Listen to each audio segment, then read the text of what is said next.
नमस्कार, आप देख रहे हैं न्यूज 360। मैं हूं स्वाति रायना। इस वक्त की बड़ी खबर, सीबीआई ने एयर इंडिया के 111 एयरक्राफ्ट खरीद मामले में केस रजिस्टर्ड किया है। 70,000 करोड़ रुपए में 111 एयरक्राफ्ट खरीदे गए थे और ये खरीद यूपीए 2 सरकार के दौरान हुई थी। अब सीबीआई ने आईपीसी की धाराओं 120B, 420 और पीसी एक्ट मतलब प्रिवेंशन ऑफ करप्शन एक्ट के तहत एयर इंडिया के अधिकारियों और अननोन के खिलाफ ये मामला दर्ज किया है। और जानकारी के लिए सीधे चलते हैं मेरे सहयोगी संतोष के पास। संतोष, ये पुराना मामला है, यूपीए के कार्यकाल का ये जो मामला सामने आया है, ये जो 3 एफआईआर सीबीआई के द्वारा दर्ज की गई है, क्या डिटेल्स दी गई हैं इसमें?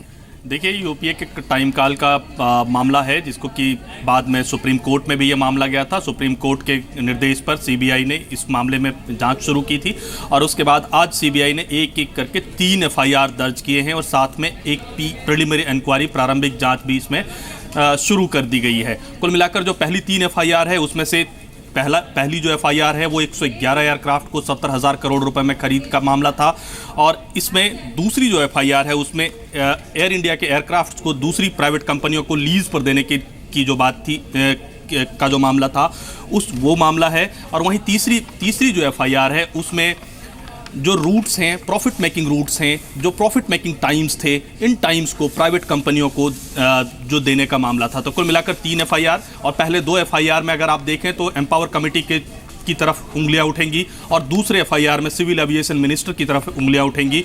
तो अब जांच के दायरे में ये दोनों ही, जो पहले एम्पावर कमेटी जो उस समय के यूपीए की सरकार में होती थी, उस कमेटी के चेयरमैन भी जांच के दायरे में आएंगे। तो वहीं दूसरी तरफ सिविल एविएशन मिनिस्टर जो उस समय थे उनके ऊपर भी जांच की उंगली उठेगी। संतोष, तो क्या ये एक बहुत बड़े घोटाले की तरफ इशारा कर रहा है? क्योंकि उस टाइम जितने भी कंसर्न लोग थे और जो उनको गवर्न कर रहे थे, जो अधिकारी थे, ऐसे अननोन अधिकारियों के साथ साथ अननोन प्राइवेट कंपनियां भी शामिल है। कई जो अधिकारी हैं, बड़े बड़े नाम जिसमें शामिल हो सकते हैं, उन पर गाज गिर सकती है। जी हाँ, देखिए, उन पर गाज गिर सकती है और फिलहाल अभी ये कह सकते हैं कि कल से ही शुरू हो जाएगी जो जांच का, जो इन लोगों से पूछताछ की प्रक्रिया।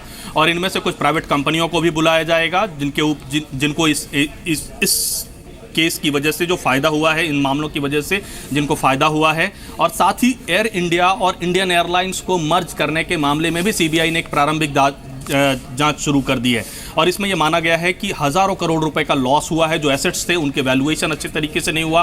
तो कुल मिलाकर इस वजह से इसमें प्रारंभिक जांच शुरू हुई है। वहीं जो पहले 3 एफआईआर हैं उसमें अब इन अधिकारियों के खिलाफ, सरकारी अधिकारियों, अभी नाम तो किसी के नहीं आए हैं, अननोन है, लेकिन इन लोगों से पूछताछ की प्रक्रिया नजर बनाए रखें संतोष। इस पर डिटेल में और आपसे अपडेट लेते रहेंगे। फिलहाल अब की बड़ी खबर यही थी। इस पर और लगातार अपडेट और फॉलोअप आप जी बिजनेस पर देख सकते हैं।